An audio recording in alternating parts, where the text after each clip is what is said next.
He's going out with me tonight. I truly believed I understood my wife.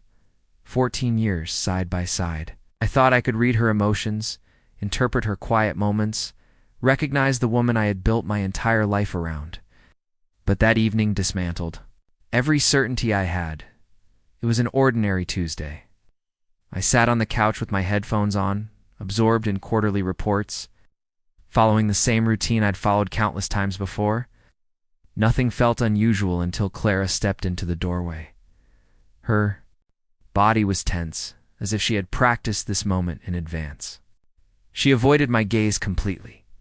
"Elliot," she said softly, almost afraid of the sound of her own voice. "He's taking me out tonight." My hand stopped moving. The sentence didn't register at first. I tried to reshape it into something harmless, maybe a coworker offering a ride, or a friend helping her with work. Anything except the truth pressing against my chest, but her expression exposed. What her words barely dared to say. "He asked me out," she murmured, and I said yes. My chest tightened, and it felt like the oxygen had been drained from. "The room a date?" I asked calmly, though everything inside me was unraveling. She nodded, small and ashamed. The silence that followed was thick and suffocating. It's the kind that settles when a life collapses while the people inside it remain. Standing, I shut my laptop slowly. Snap of it closing echoed like a lock clicking shut, sealing me out of the life I thought was mine. "Who is he?" I asked. Her gaze dropped to the floor. "Logan," she said, after clearing her throat. "Team." I'd heard the name before, but it had never mattered. I never imagined 14 years could be discarded for someone I barely knew. Suddenly, everything made sense. The emotional distance, the forced politeness, the nights she claimed exhaustion just to avoid conversation. I finally saw the truth. I had been fighting alone for a relationship she had already walked away from. "Didn't know how to tell you," she said, tears forming. I lifted my hand. "Stop. Don't explain. Not now." For the first time in years, my thoughts were sharp and clear. I had given everything to us, while she had been quietly letting go, day after day. Tonight was simply the moment she severed the last remaining. Tie-dot I stood up, calm and steady, feeling more alive than I had in a long time.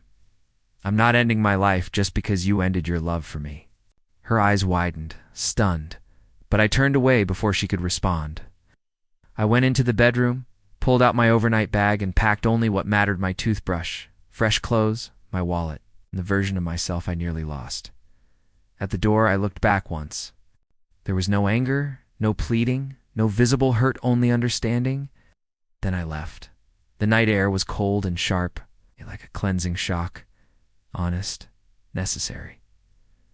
20 minutes later, I arrived at my best friend Theo's place. He didn't interrogate me or offer judgment.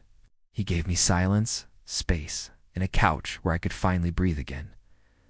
Later, Clara texted me. I didn't open it. I was done fighting for someone who had already chosen to walk away. The next morning, sunlight streamed through the window as I woke on Theo's couch. Strange calm rested in my chest piece, born from pain, but peace all the same.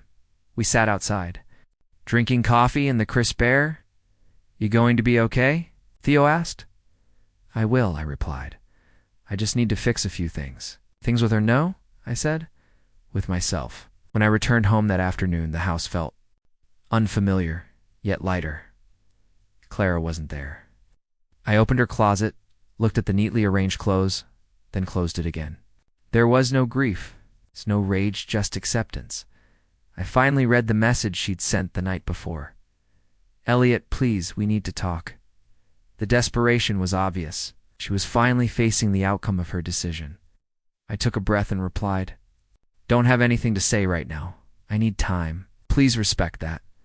That single message felt like reclaiming something essential. My control, my voice, my self-worth. Hours passed without a response, and with each passing minute, I felt stronger. That evening, I made my first real move forward. I contacted the bank and removed her from our shared credit accounts. It wasn't revenge. It wasn't bitterness. It was dignity. I organized my finances, secured my documents, and protected what was mine. Each task was deliberate and quiet. With every action, the weight of a lifeless marriage lifted further from my shoulders. The following morning, Clara appeared at the door. Her eyes were swollen, her hair unkempt, her voice unsteady. "Elliot, please." I raised my hand before she could continue. "Not today. If you need to reach me, do it properly. Till then, I'm moving on." She stood frozen. The influence she once had over me was gone. For the first time in years, I was unreachable. The weeks that followed were unexpectedly calm. I rebuilt my life piece by piece, morning walks, cooking my own meals, reconnecting with friends I hadn't seen in far too long. Evenings were spent reading instead of waiting. Every new habit felt like reclaiming territory that had been taken from me. I still thought about Clara, but the pain gradually turned into understanding. She wasn't evil, maybe not even cruel, just someone who fell out of love and didn't know how to end things without leaving destruction behind. What she damaged in me, I rebuilt stronger than it had ever been. One evening, at a small gathering with Theo's friends, I met Maya. She was gentle, sincere, and openly curious. There were no expectations, no unspoken agendas, just a comfortable, genuine connection. We talked for hours, laughed easily, and shared parts of ourselves without effort. It wasn't romance, not yet. It was something simpler, proof that connection didn't have to hurt. 3 months after that night, I stood alone in my quiet apartment as sunlight stretched across the floor. My life was no longer falling apart. It was opening up. Clara will always exist in my story, but she is no longer the conclusion I am. As I locked the door and caught my reflection in the hallway mirror, the truth finally settled in. Sometimes walking away isn't a loss. Sometimes it's the first real win. Thanks for watching. If this story connected with you, don't forget to like and subscribe for more.